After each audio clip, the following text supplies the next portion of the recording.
Buenas para todos y para todas los que nos están escuchando acá en este auditorio y para los que están fuera del país. Un saludo muy especial para todos. Bendiciones. Bienvenidos a la comunidad cristiana de transformación, una iglesia con propósito para la gente de hoy. Hoy vamos a seguir con esa serie que estamos estudiando de la primera epístola del apóstol Pedro, epístola universal del apóstol Pedro, en el capítulo 1. No estamos haciendo una exégesis muy detallada, pero sí estamos extrayéndole algunos principios a este pasaje. ¿Quién ha leído esta carta, este libro, aún estando en su casa? No importa, yo sí. Yo sí lo he leído y le he sacado mucho zumo, le he sacado.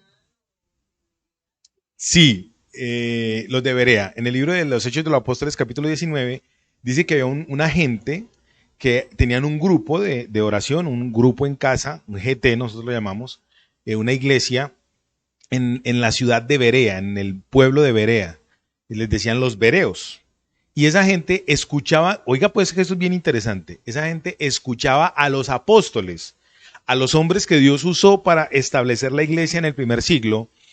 Esa gente habían vivido con Jesucristo, habían estado con el Señor, o sea que las herejías que ellos decían eran muy mínimas, porque ellos tenían el testimonio real, no tenían que darse a la interpretación de la vivencia como nosotros. Y sin embargo los de Berea, dice la Biblia, que ellos escuchaban el mensaje de la palabra de quienes predicaban que eran los apóstoles y enseguida se iban para la casa a escudriñar la Biblia para ver si lo que ellos estaban diciendo era verdad. O sea que ellos repasaban la Biblia.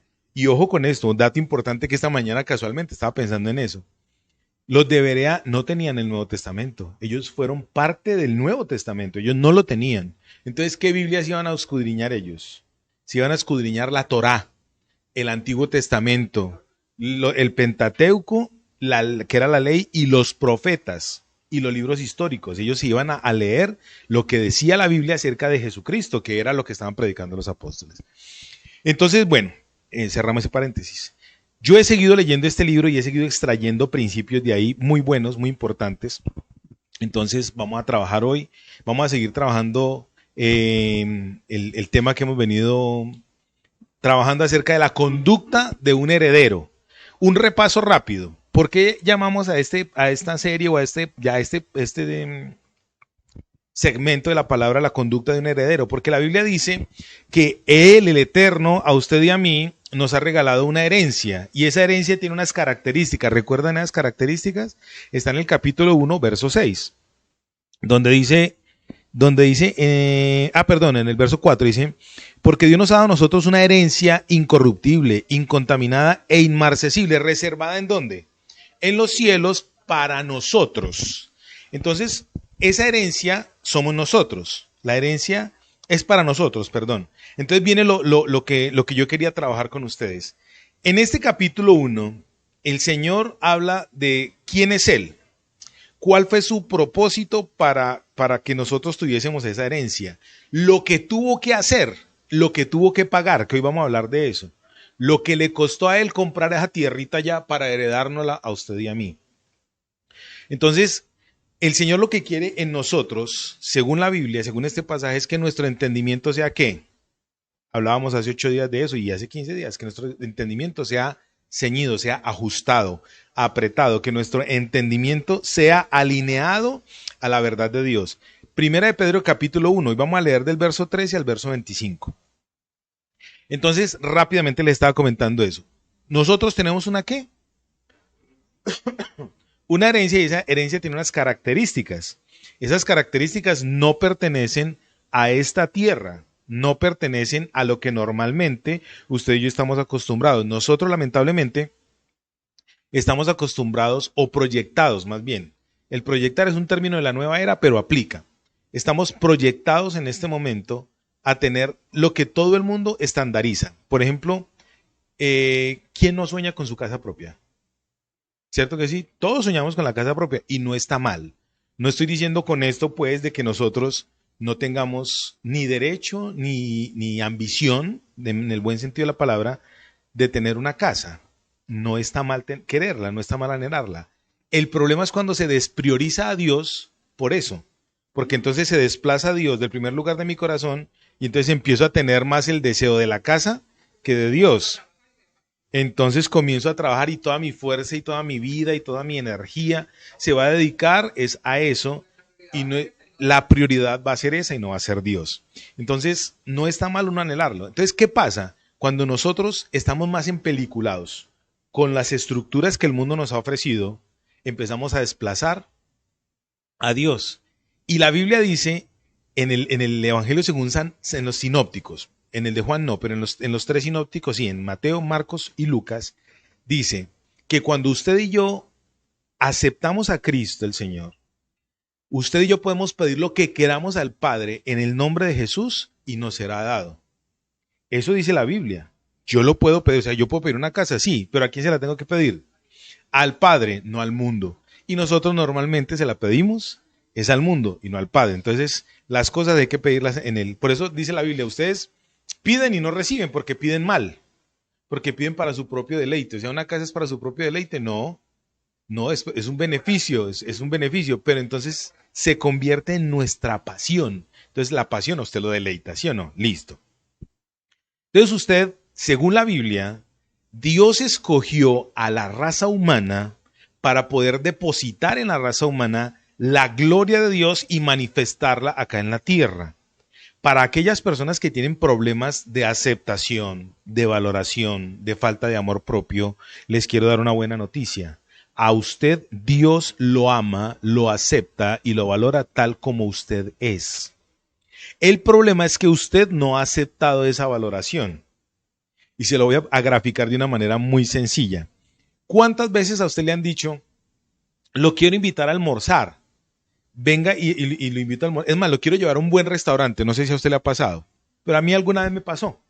Me iban a llevar a un excelente restaurante para en el poblado, muy fino el restaurante y tal. Y yo me puse a pensar, yo no tengo ropa para ir allá.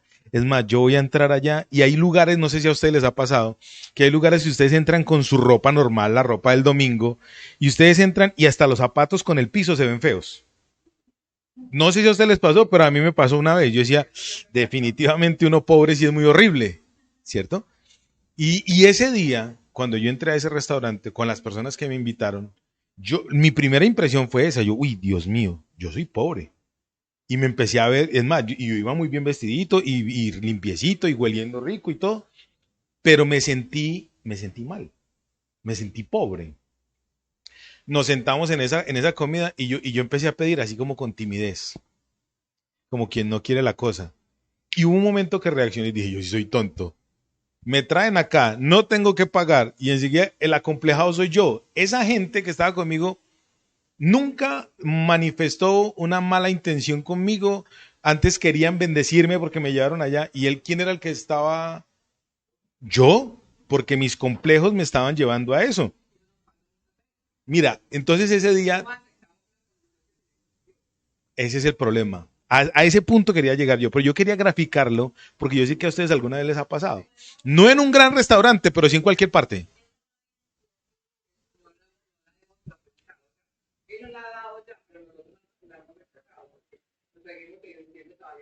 Inferior, exactamente. Entonces, a ese punto quería llegar. Concluyo mi historia y mi gráfico con lo siguiente. Reaccioné y yo estaba pidiendo disque pollita y cuando me dice la persona que invitó, pastor, no, es que con toda confianza. Ay, ¿qué me dijiste?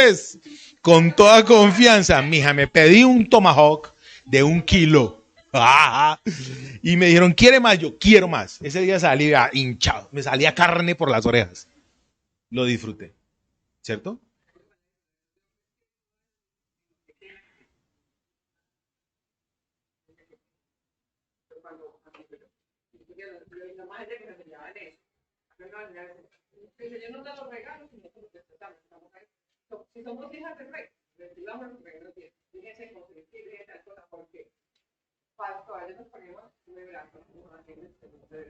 Ajá.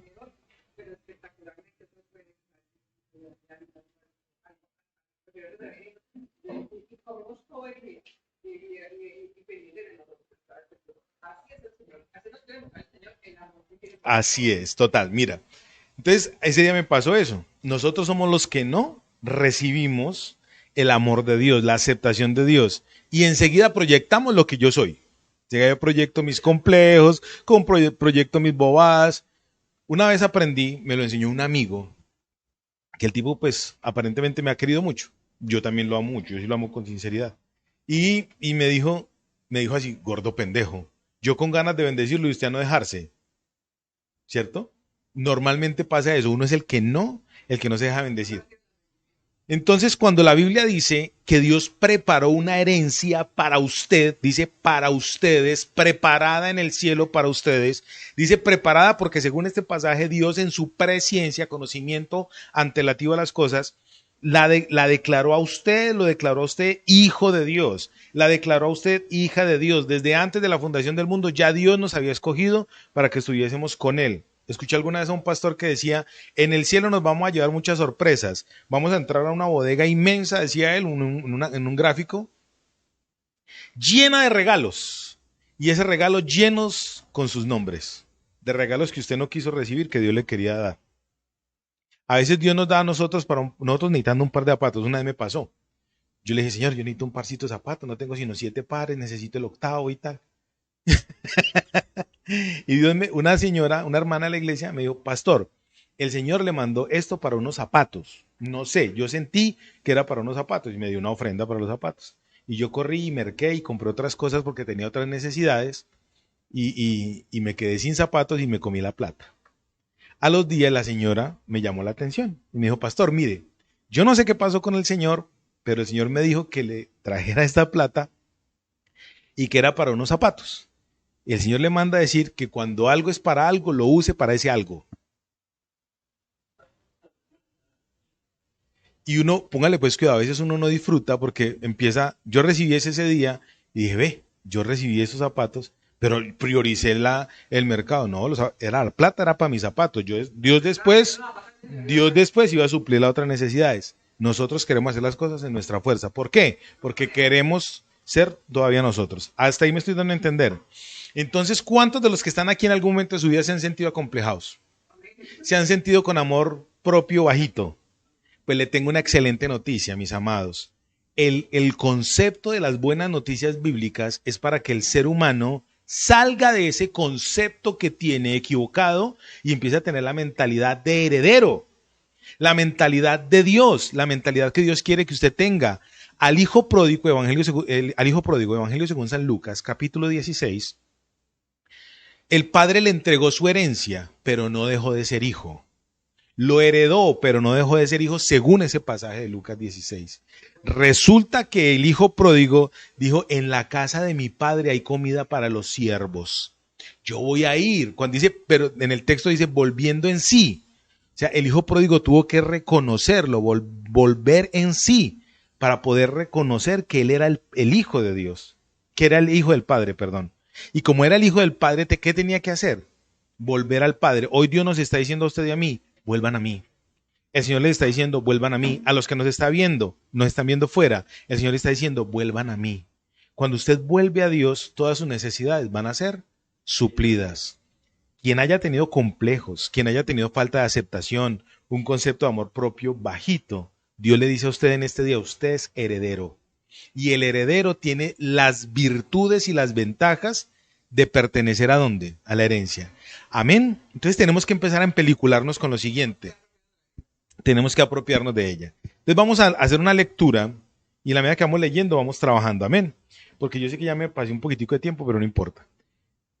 Esta epístola fue escrita para personas creyentes maduros, supuestamente, que estaban empezando a perder la esperanza en el Evangelio. Estaban empezando a perder el tema, la motivación de que el Señor Jesús iba a venir pronto. Cuando en el primer siglo, hace 2000 años, empezaron a predicar que Jesucristo iba a regresar nuevamente, era una motivación impresionante. La gente decía, uy, sí, ya llegó, ya. Es más, yo me imagino el furor de la predicación, que como eran los primeros predicadores, eran los de la escuela apostólica. Usted se imagina ellos diciendo, vea, y eso fue la semana pasada, que el Señor abrió el camino por el mar, el Señor multiplicó los panes, el Señor multiplicó la comida. Usted se imagina la fuerza y la euforia que esa gente tenía. Claro, todos los estaban esperando, pero resulta que pasaron los años y el Señor nada que venía. Entonces la gente se empezó a desmotivar. Entonces el apóstol Pedro, escribió esta epístola para personas que estaban empezando a desmotivarse. Y entonces, sí, ya lo voy a leer. Y entonces les dijo, muchachos, esta situación está pasando porque ustedes necesitan entender que lo que está aquí es temporal. Tanto las adversidades como lo que se está viviendo es temporal, porque su herencia es en el cielo. Entonces vamos a leer la Biblia en la primera epístola del apóstol Pedro, capítulo 1, versos del 13 al 25. En pantalla va a aparecer para los que están fuera y nosotros lo vamos a leer acá. ¿Están conmigo? Dice, vamos a leer con la bendición de nuestro Padre Celestial, bajo la redención poderosa del Hijo y con la unción gloriosa del Espíritu Santo. Dice, por tanto, ceñid los lomos de vuestro entendimiento. Sed sobrios y esperad por completo en la gracia que se os traerá cuando Jesucristo sea manifestado. Como hijos obedientes, no os conforméis a los deseos que antes teníais estando en vuestra ignorancia, sino como aquel que os llamó es santo, sed también vosotros santos en toda vuestra manera de vivir.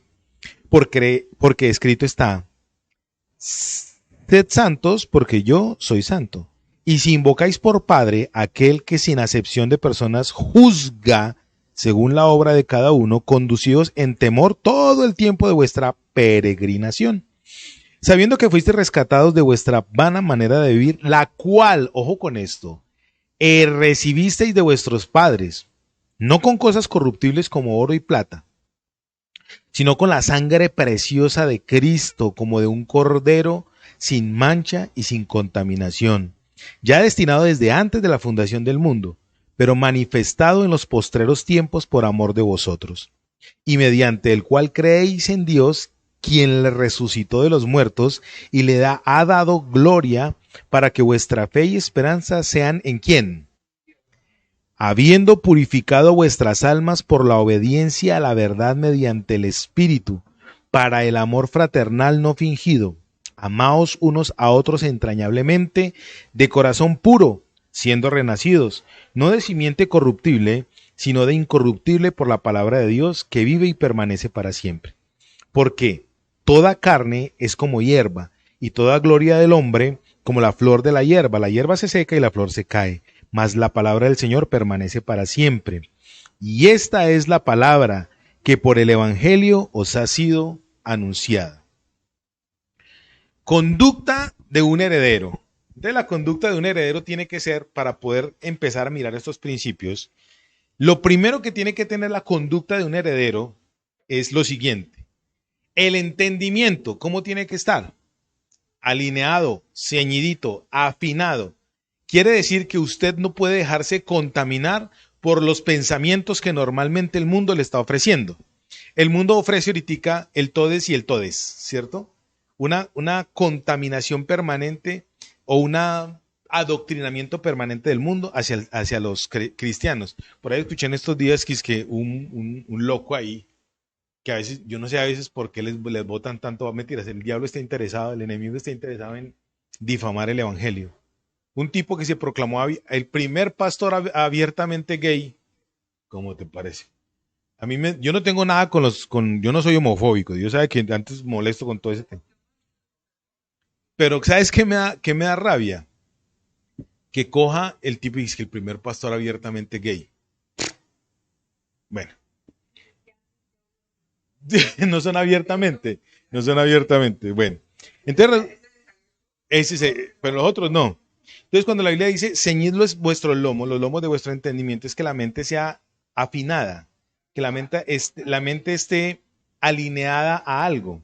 Pero la mente tiene que estar alineada a un propósito. ¿Cuál es el propósito? Acá en este mismo pasaje, no nos vamos a salir de él, vamos a mirar a qué tiene que estar alineada la mente.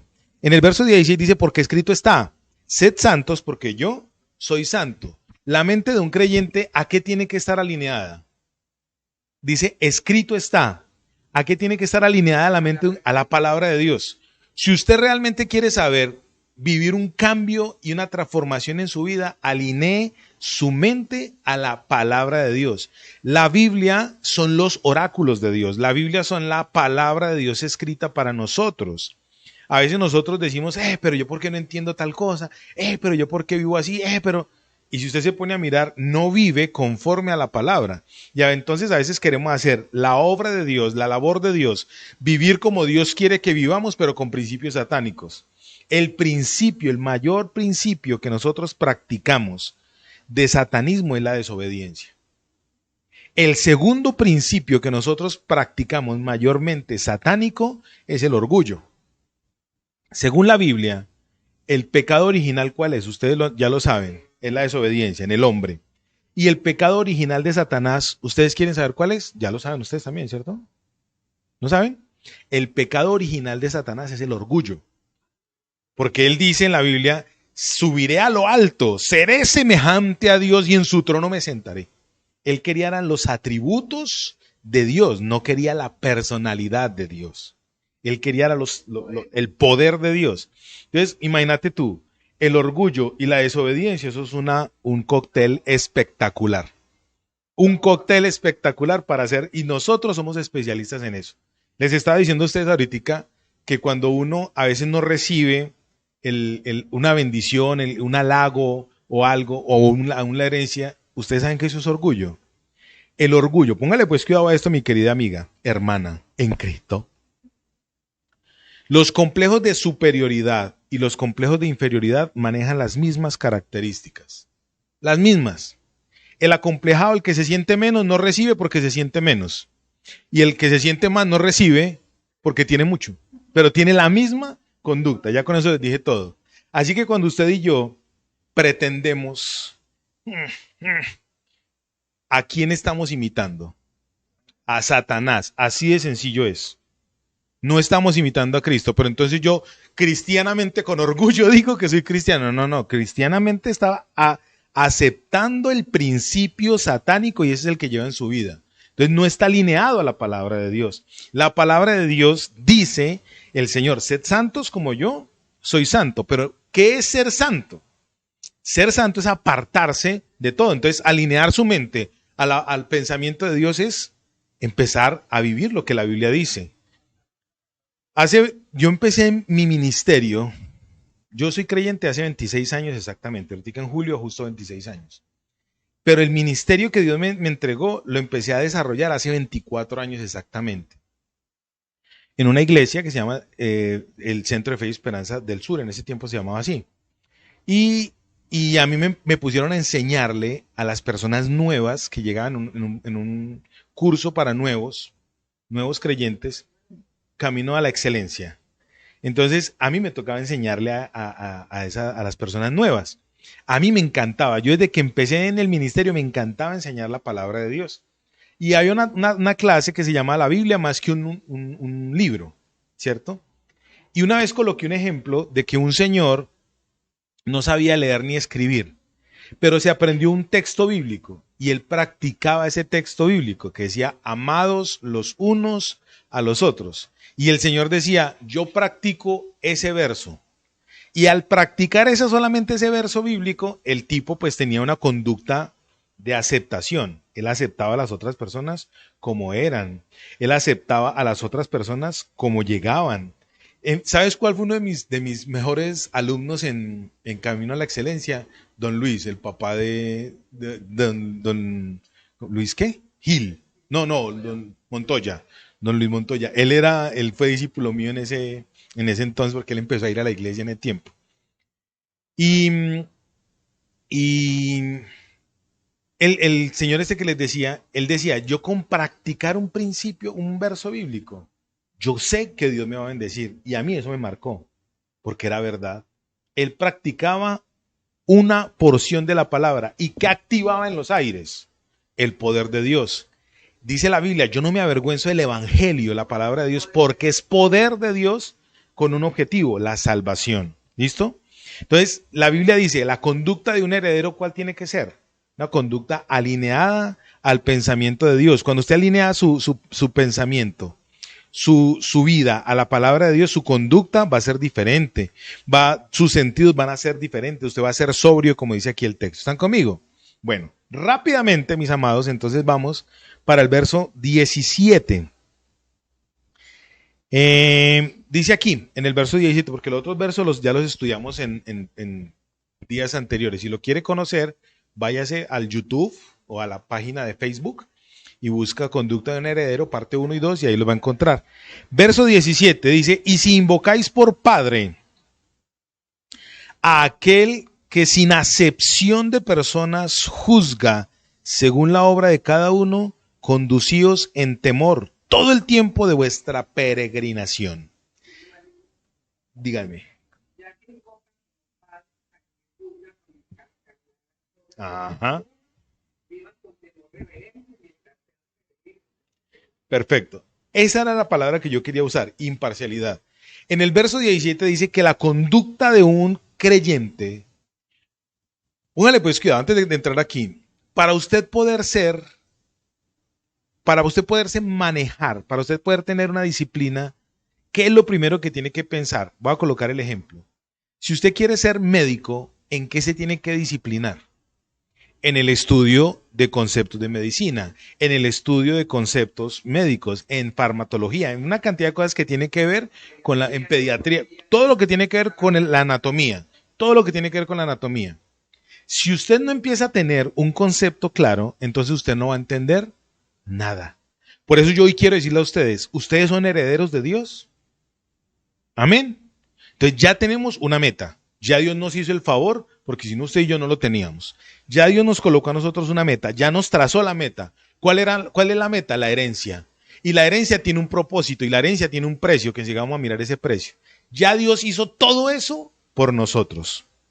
Ahora yo soy el que tengo que tomar la decisión de hacerlo. Entonces la Biblia dice, ¿cómo me tengo que conducir? Alineando mi mente a la mente de Dios. Siendo sobrio para poder no dejarme tentar. ¿Cierto? Para no dejarme tentar. Y aquí empieza a decir algo bien importante. Un heredero tiene que entender la paternidad de Dios. Un heredero tiene que manejarse como un hijo.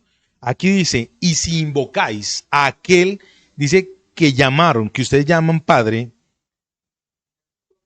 como padre al que juzga. Entonces póngale pues cuidado. ¿Quién es el que lo invoca? Yo, cuando dice aquí, si yo lo invoco, es bien importante esto, porque quiere decir, entonces usted lo aceptó. Usted aceptó a Dios, ¿cierto? Y usted conoce la condición de Él, sabe que Él es su papá, la autoridad. Y dice, ese papá tiene la facultad de juzgar sin acepción de personas. Y ahí salta algo bien importante. Cuando dice, juzga sin acepción de personas, uno lee ese texto a primera vista y dice, ay, sí, Dios nos acepta tal cual somos. No nos acepta. No es así. Bueno, si Él nos acepta y nos ama tal cual somos, pero resulta que Él, aquí en el pasaje no está diciendo que Él recoge, dice Él juzga. Pero Él juzga sin parcialidad. O sea, Dios es un Dios que ecuánime. ¿Y cuál va a ser el nivel de juicio de Dios? O sea, la regla que Dios va a usar para juzgar a usted y juzgarme a mí. ¿Cuál va a ser? No, aquí en este pasaje dice sus obras. Aquí dice sus obras. Y automáticamente esta palabra obras, ¿hacia dónde nos lleva? A Santiago. Ajá. Automáticamente nos lleva a Santiago, donde el apóstol Santiago escribe, usted es creyente, usted es salvo. Sí, claro, yo soy salvo, le contesta el otro. Dice, bueno, entonces muéstrame lo que usted hace, muéstrame su fe, su salvación con sus obras. O sea, según la Biblia, usted no tiene que hacer nada para ser salvo, pero cuando es salvo, sí tiene que hacer. Sí hay un actuar. Sí. Ajá. Entonces, la Biblia es muy sencilla, nos dice cómo nos debemos que manejar. Para hacer obras. Nosotros no somos salvos por obras, somos salvos para hacer obras. Y lo importante es esto. Lo primero que Dios quiere hacer y de lo primero que Dios nos va a juzgar a usted y a mí, esto es bien importante. A usted y a mí Dios no nos va a juzgar si vamos a ser salvos o no salvos, porque ya somos salvos. A usted y a mí Dios nos va a juzgar es por nuestro ejercicio en la práctica de lo que somos. Por eso en este pasaje dice, porque si ustedes son obedientes, como hijos obedientes, entonces al ser obedientes Dios los va a juzgar a usted, es conforme a esa obediencia. Entonces resulta que les voy a enseñar una herejía profunda, pero una verdad fantástica. Pues fantástica no de que sea fantasiosa, sino que muy bonita. Increíble, más bien inefable, una verdad inefable.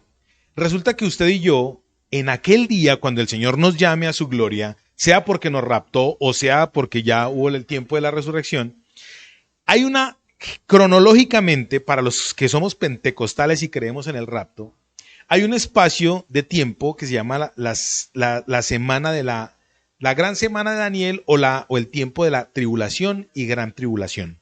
Van a ser 7 años. ¿Qué vamos a hacer los creyentes en esos 7 años? Los creyentes no vamos a estar acá, pero sí vamos a estar en una condición, en una fiesta. En esos 7 años nos estamos casando, gloria a Dios, con Cristo. Pero en esos 7 años se va a cumplir este pasaje, donde dice que Dios nos va a juzgar a usted y a mí por nuestras obras. Entonces resulta que usted y yo no vamos a ser juzgados por salvación, sino por lo que hicimos con nuestra salvación. Así que si usted se considera salvo y se considera heredero, usted tiene una gran responsabilidad. Y Dios le va a decir a usted, lo va a sentar a usted y a mí en su regazo y nos va a decir, a ver, mi querida Tere, tus dones, ¿qué hiciste con tus dones? Y entonces Tere va a empezar a decir, Señor, no sé. No, Tere, tú sí sabes. Porque tú escuchaste al pastor Alexander diciendo, ojo con el entendimiento, afínelo, alinéelo a la palabra de Dios. ¿Cierto? A ver, mi querida Natacha, ¿qué hace por ahí pasando usted? ¿Cuáles son sus dones?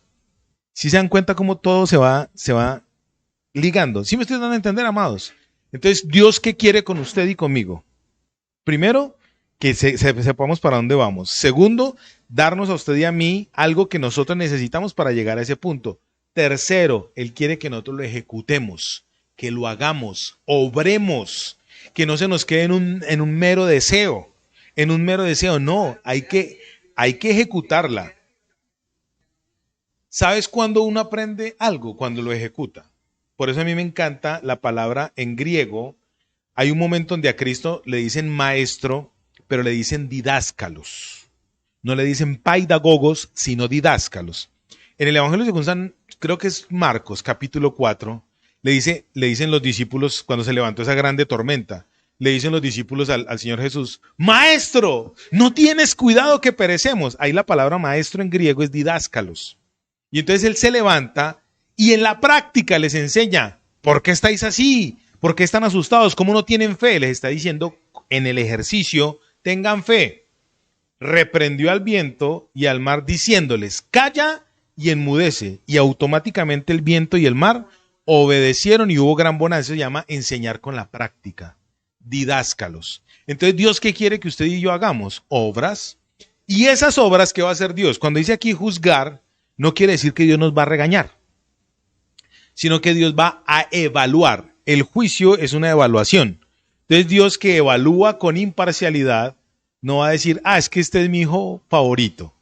Mi hijo Alex, que es el más favorito que yo tengo. Yo tuve una vez un discípulo que el tipo era muy orgulloso y él decía que él era el hijo especial de Dios.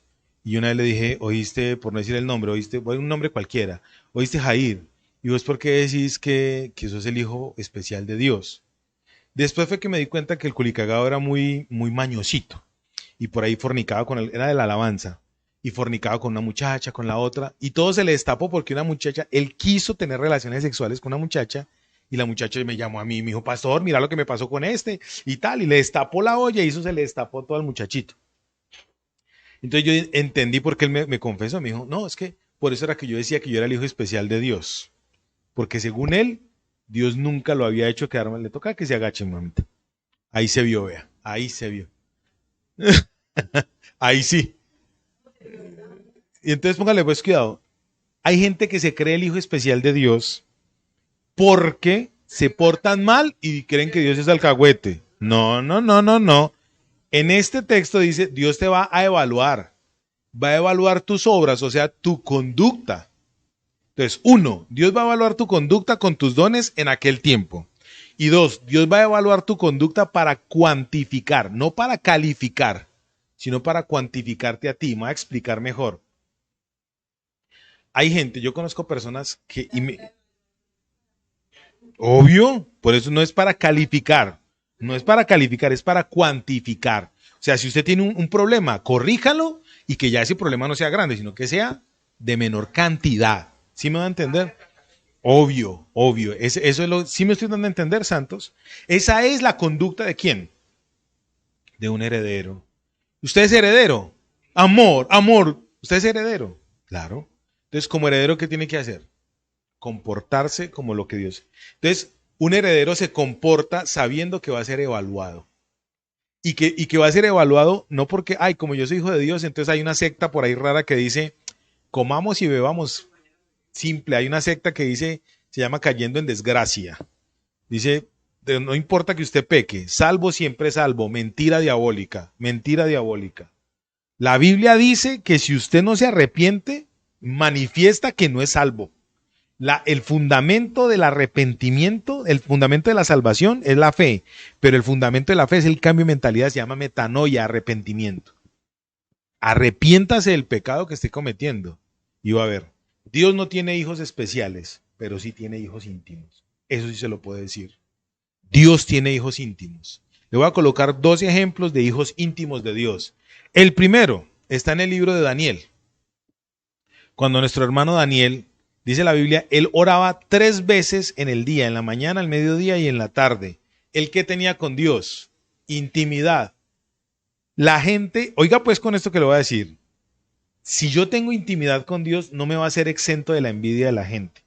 Si yo tengo intimidad con Dios, no voy a ser exento de las pruebas. No, ante el contrario. Cuando yo tengo intimidad con Dios, voy a ser probado, calificado para poder mejorar. A Daniel la envidia lo persiguió y hubo un decreto que lo querían matar, procuraron la muerte de él. Pero ¿dónde se manifestó la intimidad que él tenía con Dios? En el foso de los leones. Yo siempre he dicho, a Daniel no se lo comieron los leones porque él no olía a carne, él olía a Dios, porque tenía ¿qué? Intimidad. Entonces surge la pregunta, ¿a qué huelo yo? ¿Será que yo todavía huelo a obras de la carne? Mira, ¿qué es oler a carne? Usted dirá, ay, sí, rico un pedito de carne sudada. Según la Biblia, Gálatas capítulo 5, versos 19, 20 y 21, dice, y manifiestas son las obras de la carne. Y empieza a decir que son adulterio, fornicación, envidia, Empieza a hablar de una cantidad de obras, de una lista, que todas esas nosotros las cumplimos a cabalidad. A cabalidad la cumplimos. Daniel no olía a carne, por eso no se lo comieron los leones. Porque a veces a usted y a mí los leones se nos acercan. Porque olemos a qué? No olemos a intimidad, olemos a carne. Dice la Biblia, nuestro enemigo el diablo anda como león rugiente, buscando qué carnita por ahí se puede devorar. ¿Me estoy dando a entender? Un heredero, la conducta de un heredero tiene que ser una conducta que sabe que en cualquier momento va a ser juzgado, evaluado para mejorar su vida. ¿Me estoy dando a entender? Dice en el verso 18, y si invocáis por Padre a aquel que sin acepción de personas juzga la obra de cada uno, dice, conducíos en temor todo el tiempo de vuestra peregrinación. Entonces usted dirá, pastor, pero yo ¿cómo hago para conducirme, o sea, para no oler a carne? ¿Cómo hago para tener intimidad con Dios? Dios es imparcial, entonces Él no tiene preferidos, pero sí tiene íntimos. ¿Cómo hago yo entonces para poder ser un íntimo de Dios? Entonces les está dando los 2 ejemplos. Uno era Daniel y el otro fue el rey David. Ay, pero es que el rey David fue adúltero, claro. Pero es que el rey David fue mentiroso, claro. Pero él fue asesino, claro. El rey David era un hombre como usted y como yo, con la gran ventaja que él vivía bajo la gracia de Dios. ¿En qué? En intimidad con Dios. David oró al Señor diciendo, vuélveme el gozo de tu salvación. Él no dijo, Señor, vuélvame la salvación. Él nunca perdió su salvación. Perdió fue el gozo de la salvación cuando pecó. Vuelve el gozo de la salvación. Él no dice, ay Señor, es que yo perdí la salvación porque pequé, porque maté. No, él dice, yo pequé y perdí el gozo de la salvación. Señor, devuélvame. David decía, Salmo 51, líbrame aún de los pecados que me son ocultos. Dice en el Salmo 51, Señor, un espíritu noble me sustente. Eso es tener ¿qué con Dios? Intimidad. Cuando llegó el momento de David ser juzgado, cuando le destaparon, es una cosa interesante. David tenía como 20 mujeres, esposas. ¿Y por qué Dios se fijó en el adulterio con Betsabé? Si tenía un poco de mujeres, otra, ¿cierto?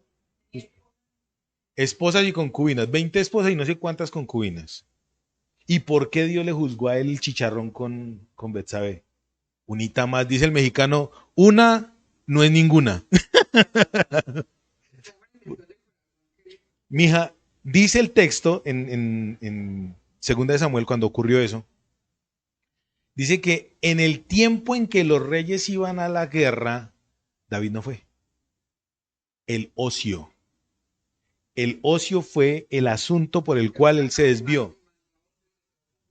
El ocio. Cuando usted y yo estamos en ocio, entonces nos desconectamos de Dios. Cuando estamos haciendo lo que no debe, mira, David estaba haciendo lo que no debía en el lugar que no debía, porque no estaba haciendo lo que le correspondía. Ese detalle pequeño en la Biblia nos muestra, se quedó en la casa rascándose las orejas y rascándose las orejas vio en pelota a Betsabé. ¿Cuántas veces la gente está en la casa sin hacer nada y le da por ver pornografía? Pues, bobadas, ¿no? Pasa eso. ¿Cuántas veces la gente está en la casa y le da por... Acá en Antioquia le dicen rendigiar, en Bogotá le dicen gatear, a la vecina, al vecino. Porque yo he visto mujeres que son gateadoras y rendigiadoras. Sí, ah, gateando. Yo una vez conocí una vecina que me estaba gateando a mí. Es más, ella me estaba gateando a mí y yo le iba a gatear a ella y nos encontramos así de frente.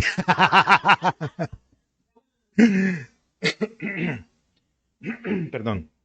Haciendo lo incorrecto en el lugar incorrecto. Pero ¿cuándo se manifestó la intimidad que él tenía con Dios? Cuando Natán fue y lo confrontó. Natán fue y lo confrontó y le dijo, mira, hay un tipo que tiene una sola siervita y llegó otro tipo. Ese tipo tiene que morir, según la ley tiene que morir. Y el profeta Natán le dijo, ese tipo eres tú. Y ahí mismo David dijo, ay, según la ley, yo tengo que ser lapidado, apedreado. Pero manifestó la intimidad con Dios y cómo lo juzgó Dios, según su obra. ¿Y cuál fue la obra de David? Era un creyente. Él creía en Jehová y dijo, Señor, es mejor caer en sus manos, porque su misericordia es para siempre. Entonces el Señor lo puso a escoger, ¿qué quiere? Ah, no, perdón, eso fue en el censo. Pero entonces, ¿Dios qué hizo con él? Usted no morirá, pero el bebé sí va a morir. No te va a matar. ¿Eso no muestra la intimidad con Dios? ¿No? El niño fue el resultado, la consecuencia de ese pecado. Pero ahí la intimidad, ¿dónde se manifestó?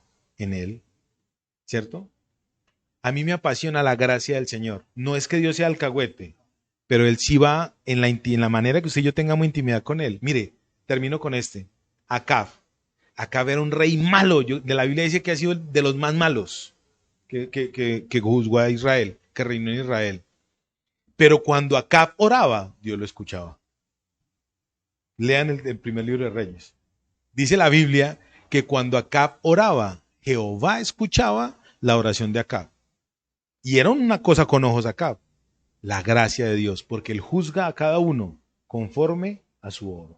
¿Están conmigo? La adopción, entonces un hijo de Dios tiene la virtud de que Dios lo juzga, pero el juicio de Dios no es para muerte. El juicio no es para calificar, sino para cuantificar. Es un juicio evaluativo. Verso 19 dice lo siguiente. Sabiendo que fuiste rescatados de vuestra vana manera de vivir, recibida de vuestros padres. Ahí hay una comita. Me encanta esto. ¿Quién nos enseñó a usted y a mí las malas conductas? Resulta que no es que mi papá me haya dicho, Alexander, usted va a ser un mañoso, le voy a enseñar a masturbarse, le voy a enseñar. No, no, no, no, no. Él no lo hizo diciéndome de esa manera. Pero con su conducta lo hacía. Estamos hablando del aprendizaje por ejemplo, por el ejemplo. Sí, bueno, simplemente lo hacía porque era una conducta normal, normal. Dice, por eso aquí dice, vana manera de vivir. De mi papá, bueno, yo nunca tuve contacto con mi papá. Mi papá me enseñó la irresponsabilidad.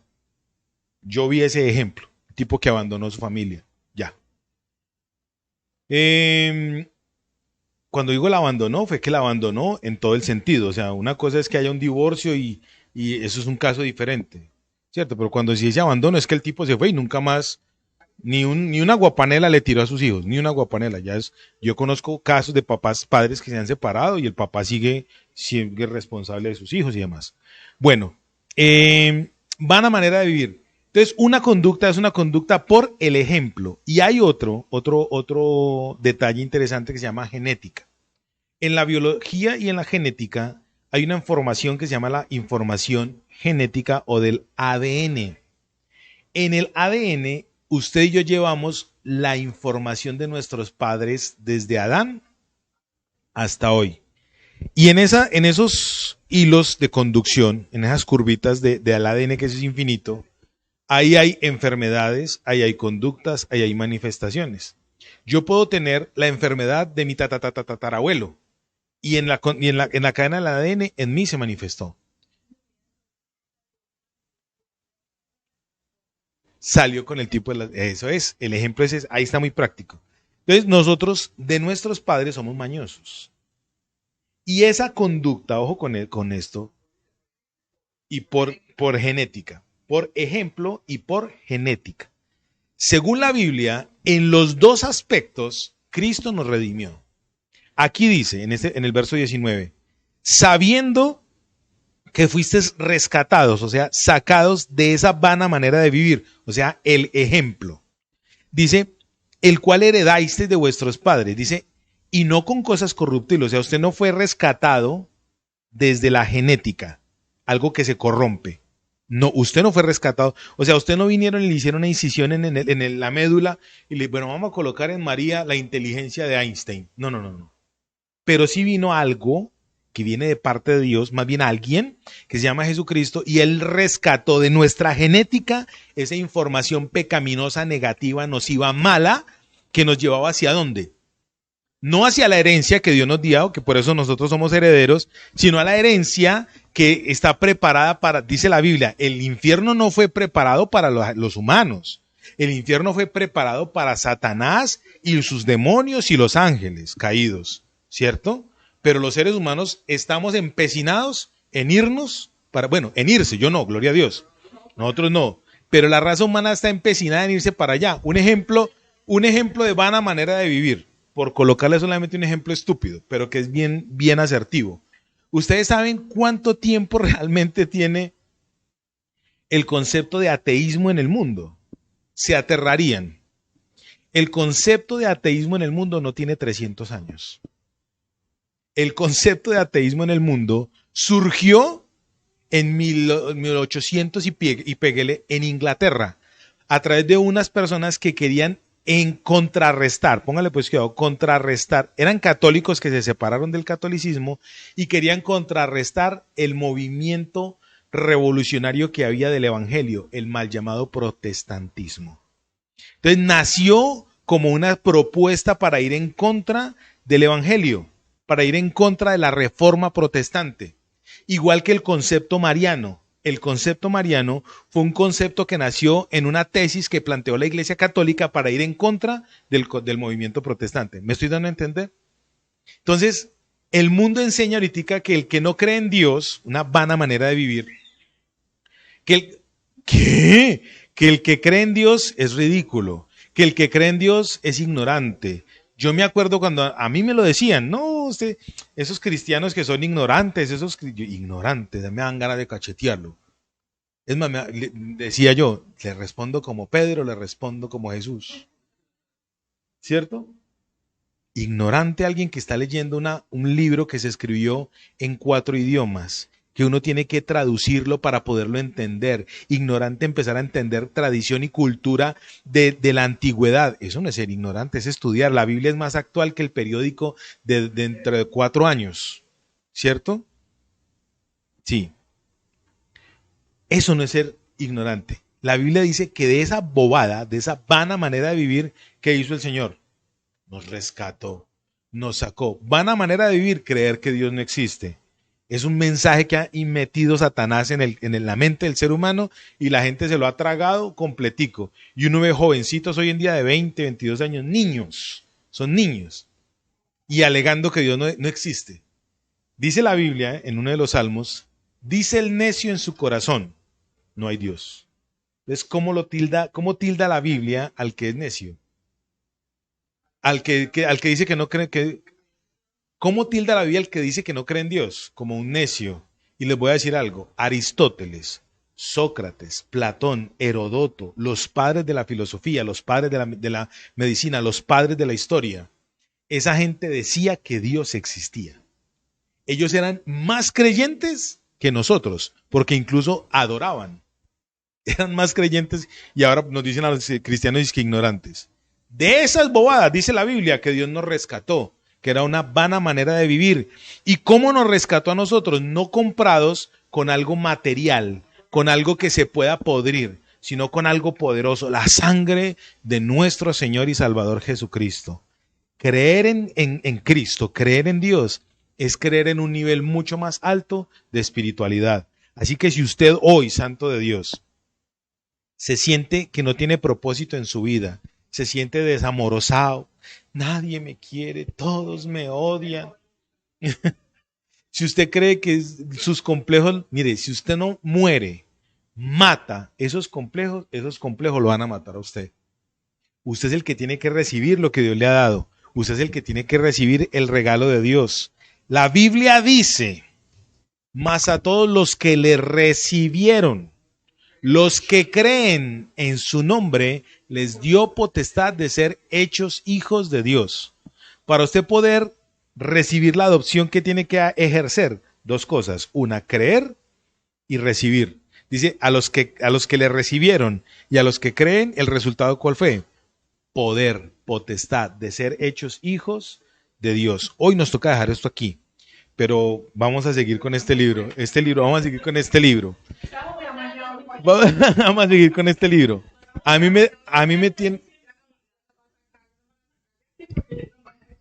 me tiene enamorado este pasaje, porque la Biblia surte en nosotros. La Biblia es el único libro que transforma el pensamiento de una persona, renueva el pensamiento de una persona y lo lleva a niveles que la persona ni tiene idea.